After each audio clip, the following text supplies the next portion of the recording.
मेरे प्यारे साथियों, सबको प्यार भरा नमस्कार स्वीकार हो। हमारा जो फेसबुक पेज है कुसुम मिश्रा, उसमें हमारे परमानेंट सब्सक्राइबर हैं दिनेश सिंह काराकोठी। कई सालों से हमारे साथ जुड़े हुए हैं और इनके बहुत अच्छे अच्छे आर्टिकल्स आते रहते हैं। आज इन्होंने हमारे पास अपनी एक कहानी भेजी है जो कि मुझे बड़ी अच्छी लगी और मैंने सोचा क्यों ना इस कहानी को आप लोगों के साथ शेयर किया जाए। कि एक पंडित जी थे, अपने विषय में उनको बहुत ज्ञान था और उनका एक परम मित्र था जो कि नाई था, बाल काटता था। तो जहाँ पंडित जी आस्तिक थे, ईश्वर के उपासक थे, हमेशा ईश्वर की चर्चा करने वाले, ईश्वर का गुणगान करने वाले थे, वहीं उनका जो मित्र था वो हमेशा नकारात्मक बातें करने वाला, नास्तिक, जो ईश्वर को ना मानता हो पूरी तरह। लेकिन कहते हैं ना, two unlike poles attract each other. Physics में एक थ्योरी है कि two unlike pole attract each other. दो ना चाहते हुए जो विचार होते हैं वो आपस में एक दूसरे को आकर्षित कर लेते हैं। तो इतनी असमानता होने के बावजूद भी दोनों में बड़ी अच्छी मित्रता थी। तो एक बार नाई ने पंडित जी से कहा, अरे पंडित जी, तुम्हारे ईश्वर भी क्या है, बिल्कुल बेकार। कहीं भुखमरी आई है तो कहीं बाढ़ आ गया है, किसी को उसने बेहद गरीब बना दिया, कहीं दुर्घटना हो गई है। कैसा ईश्वर है तुम्हारा, मैं नहीं मानता उसको।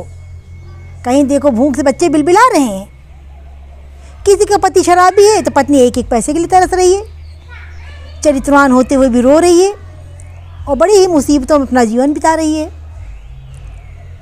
कहीं चोरी चमारी हो रही है, कहीं डकैती हो रही है। ये आपके ईश्वर क्या करते हैं? पंडित जी उसको समझाने का प्रयास करते, लेकिन उसको कुछ समझ में नहीं आता। उसने चलो मैं बताता हूँ ईश्वर करते क्या है। अपने मित्र नाई को लेकर के वो एक व्यक्ति के पास पहुँचा। वो व्यक्ति भिखारी था, लिए कटोरा भीख मांग रहा था। तो जो नाई था उसने कहा देखा, ये भीख मांग रहा है, ये तुम्हारे ईश्वर की कृपा है, ये भीख मांग रहा है। पंडित जी, वो बात तो ठीक है, पर ये बताओ ये कितना मैला कुचैला है, कितने दिन से उसने नहाया नहीं, और इसके बाल देखो कितने बड़े बड़े हो गए, इसकी दाढ़ी देखो कितनी बड़ी बड़ी हो गई, इसकी मूछें देखो इधर उधर बिखरी हुई, कितनी बड़ी बड़ी, कितनी ख़राब लग रही हैं। अरे तुम्हारे रहते हुए इसके बाल इतने बड़े बड़े हैं, इसको तो प्रॉपर हेयर कट लेना चाहिए, सही ढंग से बाल कटे होने चाहिए। और इस राज में तुम जैसा नाई है कुशल, उसके बावजूद इसकी दाढ़ी देखो कितनी ख़राब लग रही है, इसकी मूछें देखो कहाँ जा रही हैं, कैसे नहीं हो तुम?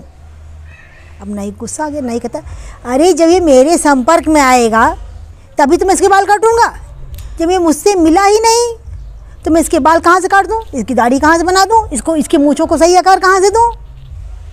पंडित जी बोले, हाँ बस मैं आपको यही बात तो समझाना चाहता था कि जो ईश्वर के संपर्क में आता है, जो ईश्वर को सच्चे मन से याद करता है, जो उसकी शरण में आता है, उसके दुख दूर होते हैं।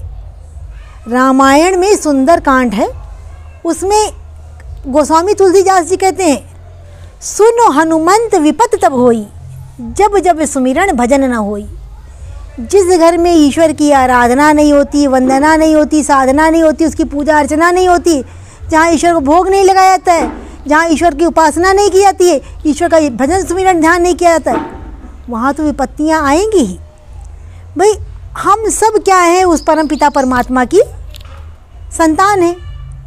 हर माँ बाप को अपना सभी बच्चा बेहद प्यारा होता है, लेकिन जो बच्चा आज्ञाकारी है, जो अपने माता पिता के कहे में चलता है, जो उनकी राय को मानता है, उनसे हर काम में सलाह लेता है, तो क्या होता है, वो माँ बाप के हृदय के अधिक करीब आ जाता है। माँ बाप तो अपनी नालायक औलाद से भी प्यार करते हैं, लेकिन एक समय ऐसा आता है, क्या कहते, जैसे तुम्हारे कर्म वैसा तुम भुगतो जा करके। कितनी बार समझाया कि बेटा ये गलत काम ना करो, लेकिन जब नहीं मानते हो तो जाओ सज़ा काटो। तो उसी तरह ईश्वर ने हमको दो हाथ दिए अच्छे कर्म करने के लिए, मुंह दिया ईश्वर का गुणगान करने के लिए, कान दिए ईश्वर का भजन सुमिरन सुनने के लिए, उनका कीर्तन सुनने के लिए, हृदय दिया कि इसमें कूड़ा कचरा मत भरो, दुनिया भर की गंदगी मत भरो, ये खराब है, वो खराब ही, ऐसा है, वो ऐसा है। इसमें प्रभु को बसा लो, और जब प्रभु बस गए तो गंदगी तो अपने आप निकल के बाहर हो गई। हमने स्विच दबाया, अंधेरे कमरे में क्या हो गया, प्रकाश हो गया, और जब प्रकाश हो गया अंधेरा तो अपने आप दूर हो गया।